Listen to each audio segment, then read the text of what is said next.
Hello and welcome to this Power BI tutorial for beginners. Today I will go over all of the basics that you need to know to get started. We'll transform our data, model it, and build the first report. So let's get started. To use Microsoft Power BI, you'll definitely need the desktop version. It's the only app that lets you connect to all your data and turn it into an extensive dashboard and reports. Currently, it's only available for Windows, but you can access it on Mac as well with dedicated software.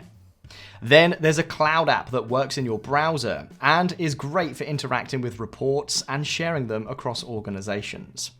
Power BI also has mobile apps for accessing reports on the go. Other elements of Power BI architecture include the gateway for working with on-premises data and dedicated apps for crafting perfect reports. To install Power BI Desktop, you can either get it from the Microsoft Store or download an installer. I would recommend the first option. Power BI receives fresh updates at least once a month. A version fetched from the store only receives the new or updated components, while an installer needs to be downloaded over and over again. This can be a hindrance if you need admin permissions to install anything on your device. In terms of Power BI pricing, there's a free plan available that's more suited to individual usage. However, to publish reports and share them across your organization, you'll need at least the Pro plan. This costs $10 per user per month, but if your organization has a Microsoft 365 E5 subscription, then you'll have it available at no extra cost. Either way, it's worth creating a Power BI account if you don't have one yet. And now let's jump to the desktop app and learn how to use Power BI. You're welcomed by the home screen, where you can right away connect some data and jump to the recent and recommended reports. Let's create a blank one and have a look around. You'll see the report view, where you can drop visualizations onto the canvas and build your reports. To the left, you can switch between views. Here's the table view, where you can explore the data connected to a report, create new columns or measures, and more. It's quite empty here for now, but I'll add in some data in just a moment. Next, there's a model view where you can configure relationships between different sets of your data. And here's a recently added DAX tab where you can run your queries in Power BI's own syntax. I'll show you various examples of both DAX and data modeling later in the video. Back in the report view, you have the top ribbon with all sorts of options for connecting and visualizing data in your model. At the bottom of the page, you can add or remove pages of your report, and also switch between the desktop and mobile layout if you wish. To the right, there's space for filters. You can add them to individual charts or pages of your report, or an entire report. Further right sits all sorts of Power BI visualizations. I'll show you a few examples in just a moment. However, if you're hungry for more, then check out our dedicated video on the topic. Finally, there's a tab for data added to your model. It's quite empty in here, so let's add some data to play with. You'll find the most popular data sources under the Get Data tab in the menu. Click More for dozens more to choose from. Arguably, the simplest option is getting data from an Excel workbook. I have a file on my drive with historical data of my Facebook ads performance, and I think it will make for a good start. And here's what the workbook contains. There are 6 tabs, all visible to the left, 2 tables, and 4 sheets. You can click on either to see its preview. Both types can be imported to Power BI, but tables are often a better option as they have strict header and row boundaries, which will make data interpretation a lot easier. Import one or more files by ticking the respective checkboxes. You can load data directly to your model or head to Power Query for data transformations first. My data is fairly well organized, so I'll go ahead with the first option. Give it a moment first to load. And here it is, in the data pane to the right. Let's rename the table right away. I could start building the report now, but in reality, it's rare to have such a simple dataset to work with. Power BI is capable of a lot more. So let's add some more data and then proceed with this Microsoft Power BI tutorial. I'm interested in analyzing my online advertising campaigns. So rather than search for a separate option for importing each dataset, it's much more convenient to find a solution that does it all for me. One such app is Coupler.io, which connects to dozens of sources, transforms data, and sends it to Power BI and other destinations on a fully automated basis. Here, I'm fetching data from Facebook ads. I connect my account. I'll also add a few other PPC channels to the mix. Next, I bind all the data together and transform it to my liking. Finally, I send it over to Power BI, setting a schedule to refresh the data every hour. Now, all I have to do is paste the URL I previously copied, and I'll shortly see the preview of my data. And since we've landed in one of the most important Power BI tools, Power Query, let's spend a few minutes discussing what you can actually do here. Rarely will the data you import be ready for analysis right off the gates. Most of the time, you need to apply a fair bit of transformations to it, and Power Query is perfect for this. A common thing analysts do is tweak the data types for the imported data. You could do this directly in the code above, or find the column you want to edit and make an adjustment. The click-through column displays data as fractions. I'm more comfortable working with percentages, and it's super quick to make a change. You can also transform data inside the columns with a plethora of options. For example, let's say I want to take just the first 3 letters from each country name, cutting out the rest. I'll use the Extract Power BI feature. Power BI uses zero-based indexing, meaning that the first element of a string has an index of 0. The second will have 1, and so on. So I'll put 0 here, and I want 3 characters, just like this. Let's also capitalize the country names. The format option has something perfect for the occasion. Every transformation that you apply goes to the applied steps menu to the right. It's good for tracking what you did, but also reverting particular changes or applying them in a different order. Say I changed my mind about cutting the country name short. Then I'll remove this step. Notice that I now have the full names, but they're uppercase because I didn't remove the formatting step. Let's remove it as well and leave this field alone because it actually looks pretty good. As you learn Power BI, you'll inevitably be expanding your datasets with new columns or measures. They can help with segmenting your data, applying custom aggregations, or simply extracting something from your data that wouldn't otherwise be possible. For example, let's add a conditional column. I want to segment my campaigns by the number of clicks they've accumulated, so I can look separately at those with 500 clicks or more, and separately at all the others. I'll add a condition to return a true value for a positive outcome, and false in any other case. And here's a new field. The icon on top suggests that Power BI couldn't determine the correct data type. It's worth setting it as a Boolean true or false, and Power BI will treat it as such. While you could add new columns for various purposes, it's often not the most efficient approach from a performance standpoint. Each new column generates additional data. It won't matter much for small datasets such as mine, but if your datasets go into hundreds of thousands or millions of rows, additional columns may become a burden. One of the advantages of Power BI is that it often has more efficient methods that don't require generating additional data. For data segmentation, filters are usually the way to go. I'll talk more about them later in the video. Another common data transformation task is data grouping. Of course, you can do it directly on a chart, but if you plan to use the aggregated data throughout your report, then it's far more efficient to transform it at this point. For example, I want to group the data by the platform I advertised on. To return the aggregated data, I'll create a new column with the sum of clicks. This operation replaced the previous dataset. However, if you have second thoughts, you can cancel this step in the usual way. Power Query is also great for data cleaning. It seems some campaigns don't have a number for impressions, which, at this point, ruins the purpose of including them in my advertising funnel. You can hover on the summary above to see how many cells are indeed empty. Apply a filter to find these problematic rows. Perhaps a disadvantage of Power BI is that you can't edit individual cells with the correct values, should you obtain them in some way. If your data source allows it, then fix the values there and refresh your dataset. Otherwise, let's look at the available options. You can adjust the filter and exclude the rows with null or any other values. This will remove them from the report views, but of course, if you change your mind, you can always delete this transformation step. An alternative can be the remove empty option from the menu. The result is identical in both cases. Removing rows with empty cells is arguably a more straightforward and intuitive option. Filtering, on the other hand, is preferred when you want to combine this filter with other filters, either in the same or another column. In some situations, replacing null values with something else may be preferred.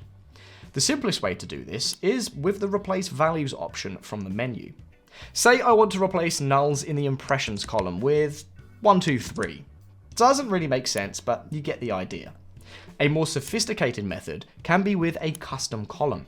Let's name it impressions_fixed, and I've prepared a simple code for the occasion. Power Query uses a mashup language known as M to power its formulas. Its syntax resembles a functional programming language, and is primarily used for data transformations in Power Query. This is different from DAX that you use within Power BI, which more closely resembles Excel formulas and SQL. To understand Power BI well and use it at its full capacity, you'll likely need to get a good grip on both languages. Jumping back to my formula in M, I have a classic if statement that only applies to rows where impressions are null. If a platform in that row is Facebook, I set the value of the impressions as 1000. If it's Google, then I set 500. In any other case, it's going to be 200, and I leave all non-empty values as they are. This approach is far from ideal, of course. A more sophisticated approach would perhaps calculate the average or median values for each platform separately and apply it to the respective null values. It's absolutely doable, but also more complex, so I'll leave it for a more advanced tutorial for Power BI. Let's remove the last step, get rid of nulls in the most straightforward way, and move on to the next topic. The last transformation I wanted to show you revolves around combining datasets. If you import lots of different sources, you often want to merge them into one, or a few at most. This will make building reports and modeling data a lot easier. I have two queries, both of which contain PPC data. Merging or joining them on a matching column wouldn't make much sense because they have an identical structure. This option is more suitable for different but related datasets. For example, I could merge my PPC table with an extract from our CRM on a matching campaign ID in both datasets. For these two queries, appending one to another can be very useful for consolidating data. Make sure all tables have an identical or very similar structure. If a column is present in one dataset but missing in another, you'll see null values for the latter. This is usually fine for sums, as nulls are ignored. However, many nulls can affect other aggregation methods, such as averages, as well as slices used for filtering data. In such cases, handle null values with default replacements or use DAX functions to maintain data accuracy. Let's add the other table, and it's done. Now the PPC dataset contains all my data, and I'm ready to proceed to the next stage. No Power BI tutorial would be complete without building an actual report, right? But before I do that, I wanted to show you an alternative option that can give you a bit of a head start. At Coupler.io, we develop Power BI templates that are free to download, and you can populate them with your data within minutes. So rather than start from scratch, you can get a ready-made report, and you only need to tweak it to meet your particular needs. We've got dashboards for every occasion, with more and more coming soon. Check out the collection under the link that pops up in the corner of your screen. Having said that, if you do prefer to start from scratch, I'll now build a simple Power BI dashboard, step by step, to give you an idea. For starters, let's hide the Facebook archives query. I won't be needing this dataset anymore, as it's now a part of the PPC dataset. One way to build charts is by simply selecting the fields you want to use. Power BI will create a chart that it thinks will make sense. A table isn't bad, but I want to start with something else. I'll grab a stacked column chart and set it up with a platform on the x-axis and clicks on the y-axis. You can adjust the aggregation method if you wish, but I'll stick with the sum. Let's break down the clicks data a bit. I'll use the segment field from my dataset, which refers to an industry where we advertise. Now I can see, for example, the data for each segment where we ran Facebook ads and quickly compare the size of columns across different channels. If you prefer separate charts, drop the segment into the small multiples box. I think I preferred the previous look, so I'll revert. Every chart has a format tab where you can adjust its visual look. You can change how data is displayed on either axes, add or reposition legend, or include the column totals in a chart. 0 millions for almost every column doesn't really tell me anything, so let's adjust the display units as well. Charts may also include some additional options in the Analytics tab. A column chart can have a horizontal line, marking perhaps some target for each channel. The chart looks good to me, so let's move it aside and add some more. For example, a Treemap chart. For this chart, I'll need to create a measure. Measures in Power BI are dynamic calculations used to analyze and aggregate data. They're created using DAX and are evaluated in real time based on the existing report filters and slicers. For example, you can use them to calculate total sales, or compute the average employee retention in a chosen year and department. Measures provide a flexible way to perform simple and complex calculations. Unlike calculated columns, they're not stored in the dataset, which makes them a very efficient option as the size of your dataset grows. What's more, columns can only contain calculations for the specific row they belong to, while measures are suitable for performing calculations across an entire dataset. I want to create a measure calculating an average revenue per conversion. I could simply divide the revenue column by a conversions column, but this could lead to dividing by 0 should there be a campaign with no conversions in my dataset. So a safer option is the divide function, which can be set to return zeros if the second argument is also equal to 0. And now to my Treemap. Let's add a country where campaigns ran. Also, the values will be that particular measure I just created. In the top left corner is the country with the highest average revenue, and in the bottom right corner, you'll find the least profitable country. I'll add the data label so I can see all values at a glance and move it aside. I'll also add a pie chart depicting the platforms we advertise on and the sum of revenue for each. The details box is useful for breaking down the data further, and here I can drop the segment field. This gives me a detailed overview of each segment for each platform, but perhaps also makes the chart a bit too complex, so I'll remove it from the chart. You can click on any slice of the pie to look at the data for that particular platform only. Turns out, for example, that Bolivia is our most profitable market on LinkedIn, while we should maybe spend less for ads in Romania. Click elsewhere to remove the drill down. If a chart is selected, you can change its type into other suitable visualizations. A pie chart can easily be converted into a donut chart. A gauge chart is also an option, but it serves different purposes than what I initially had in mind. Let's revert to a pie and move on. The last chart that I wanted to show you is a line chart. It's commonly used to depict how data changes over time, so my only date field will be a perfect fit here. On this occasion, let's look at conversions. The drill mode is on by default, and you can use the arrows to jump between different periods. While the yearly chart gave the right information, there's a certain issue with other options, such as the monthly view. You see, my dataset encompasses data from multiple years, 4 of them at least. Power BI sums up data for each month on record. So, for example, this spike in March is actually a sum of conversions from March 2024, 2023, 2022, and so on. This doesn't tell me anything about how we performed in March this year alone, or in any other period. To address this for a monthly chart, you'll need to add a new column that features both a year and a month. Do it in the table view, and here's a formula that formats the date field into one of the possible formats. Here it will be the 3-word names of months, a hyphen, and a 4-digit year. See what it looks like in the table. Let's add this field to the chart. Make sure you adjust the sorting of the x-axis and have the data displayed chronologically. Optionally, decide whether the oldest or newest dates should appear first.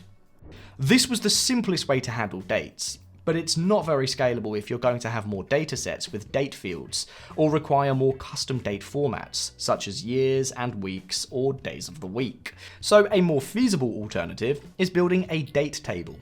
You'll find many separate Power BI trainings specifically on that topic, but I thought it's also worth including here as it's such a common task for almost any Power BI project. So let's do it. We're in the model view, and you can see the PPC dataset that I've worked with so far. To add a date table, click the New Table button and specify right away what the first column should contain. Power BI has a handy calendar auto function that generates dates based on the date field in your model. You could instead use the calendar function with the necessary parameters, but calendar auto is simpler and does the job perfectly fine.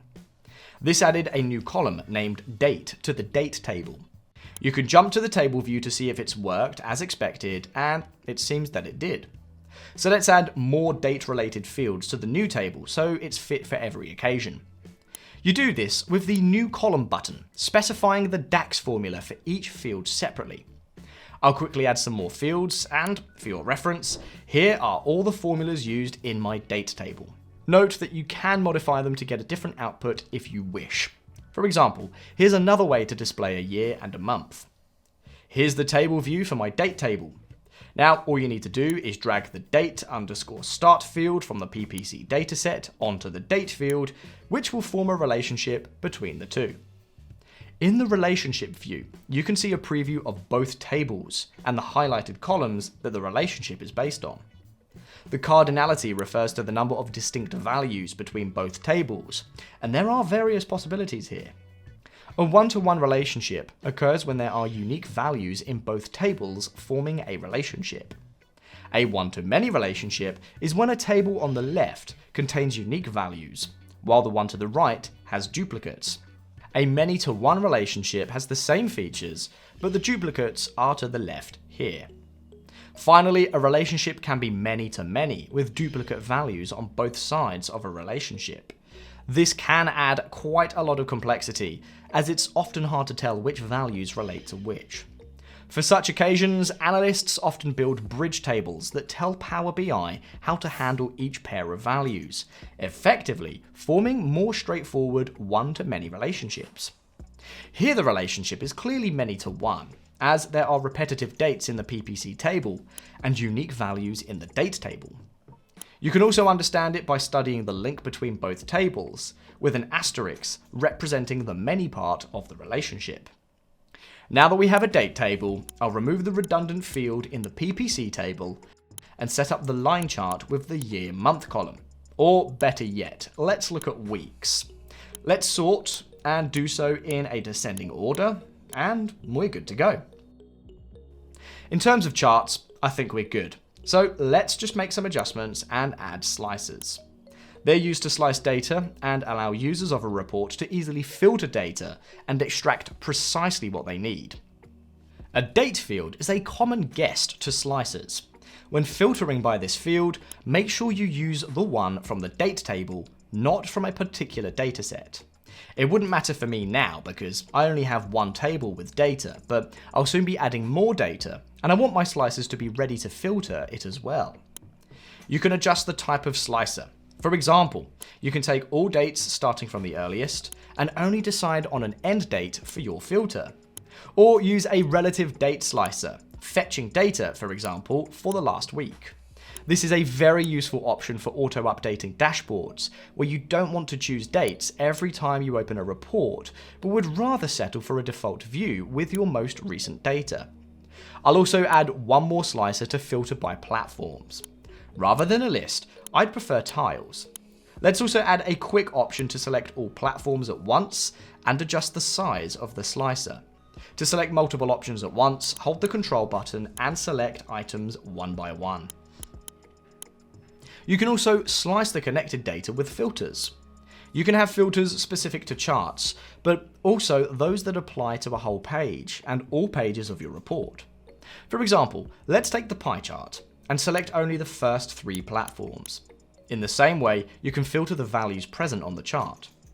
Let's include only the platforms that brought us more than $2 million in revenue. When handling stacked charts, each piece of a column is treated separately when it comes to filtering.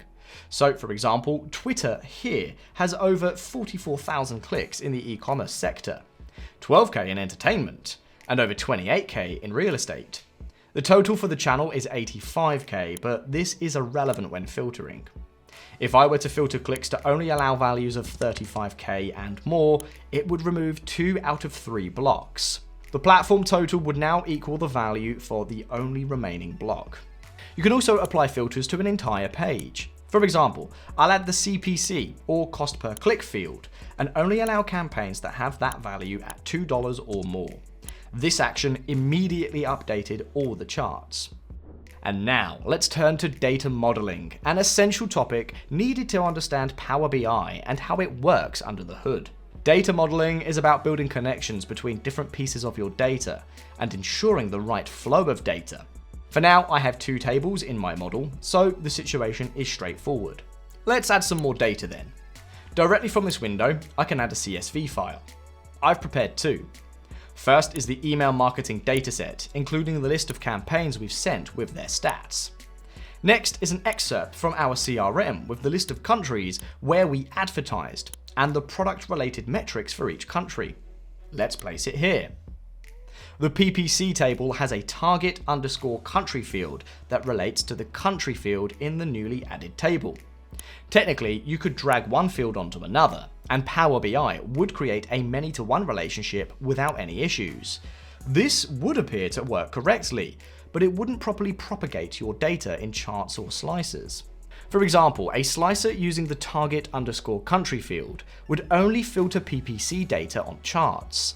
It wouldn't affect the data from the CRM_countries table, even though the relationship is established. Similarly, if you combine data from both tables in a single chart, some aggregations might not function as expected. If the table with countries only contained qualitative fields such as country name, region, currency, or market type, a relationship would work perfectly fine. However, because both tables contain quantitative data, so numbers, I need to make some adjustments to make this relationship work. A common approach in such situations is adding an intermediary table. So let's add one, and I've already prepared a DAX formula that will do the job for me. Here I use the select columns function that does precisely that. It picks particular columns from either dataset. So I take data separately from the PPC and CRM_countries tables. I name them, and here it's important to note that the column names need to match for the later union to work as expected. Finally, I select the table and column that I want to fetch. I union both of these tables, meaning that I append one to another to form a single column, and I apply a distinct operator to remove any duplicate countries in the table. A table will be named countries. I'll place it here. And now what you can do is set up relationships between the newly created country column and the respective fields in both tables. All your calculations should work fine with this setup. Just make sure you use the country column from the intermediary table in your slicers and charts. By the way, if you use the country or other geographic field to join the data, you need to make sure that the values in both datasets are of the same format. For example, if you have full country names in one table and 2 letter country codes in another, Power BI won't be able to combine them. When using Coupler.io, you can set columns as country type, and the app will immediately adjust all values. You can then import data to Power BI without any additional tweaks. The email_marketing table is also related to PPC, but this time on a campaign name field. So I can do exactly the same thing here. I'll paste the ready code that I adjusted to account for different tables and form the relationships. An email_marketing table also has a date field, and I need to link it with the date column in the date table. And one last tweak that's optional but is good practice. Sometimes you'll end up with one-to-one relationships like I did between the CRM_countries and countries tables. It's accurate because there are unique countries in both tables. The countries table will always have unique values, but new data may flow into the other table, and suddenly a relationship may become one-to-many. In this case, Power BI will notify you about it and will suggest changing the type, but it creates an additional maintenance task that you as an analyst should avoid. What's more, to ensure proper propagation of data, you want to be sure that arrows symbolizing the flow of data always point away from the intermediary values. You can imagine that you set up a slicer for the country field that's then propagated along the relationship lines. It filters the PPC table correctly, but here it stumbles upon arrows pointing in both directions. This may not be an obstacle, but it also may. To avoid any miscalculations, you want to, in a way, lie to Power BI and tell it that the relationship is in fact many to one, with a single cross-filter direction. Many can also be treated as one or more, which is precisely what we've got here. My setup looks like this because I started by fetching all my advertising data and only then complemented it with some other imports. In practice, you'll likely need to approach it differently. Users of Coupler.io typically combine as much data as they can, pulling it from individual apps, APIs, data warehouses, or spreadsheets. You then join it together, transform it, decide how often the data should be refreshed, and send it to Power BI as a single dataset. Such an approach saves you from a lot of complexity coming with advanced data modeling, and gives you peace of mind because you have all your data in a single table, or a few of them at most. Alternatively, if you choose to send all your data to Power BI as separate sources, Microsoft recommends using a so-called star schema. In such a setup, there's a central fact table surrounded by dimension tables. The fact table contains qualitative data for analysis, such as sales amount or the quantity of products sold. Dimension tables, on the other hand, feature descriptive data related to the facts in the central table. This could be a date table like we had earlier in this video, a table with all products or customers, and more. Each dimension table is linked to the fact table through primary keys. This approach minimizes the number of joins and eliminates the need for intermediary tables like I had in my model. It also helps organize your data in a clear and logical structure, simplifying maintenance and improving the performance of Power BI dashboards. Whichever approach you use for data modeling, you'll eventually want to publish your report. So, to do so, simply jump back to the report view and hit the publish icon. Save the project if you haven't yet, and wait until the report is published. As a reminder, you will need to have a Power BI subscription to publish reports, so if you don't see this option, you likely need to upgrade. And here's the ready report in Power BI Cloud. You or anyone else with access to this report can interact with charts, adjust the slicers, and edit the filters present in the report. However, the changes they make will reset after the page is reloaded or anyone else loads the report.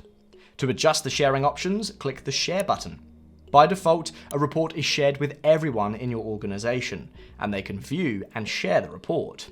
You can allow them to use the data connected to the report elsewhere in Power BI if you wish. While it's easy to share within an organization, it's impossible to do it with external accounts. So, to share with such stakeholders, you'll need to publish a report on the web and make it available to anyone with the link. You can do this by choosing this option from the File menu and copying the link. And here's my dashboard in full swing. And that's it. Now you know how to use Power BI. But if you still have any questions, then feel free to ask them in the comments. If you enjoyed this video, then please give us a like, share the video with others, and subscribe to our channel so you never miss a thing. Thank you for watching, and I'll see you in the next video.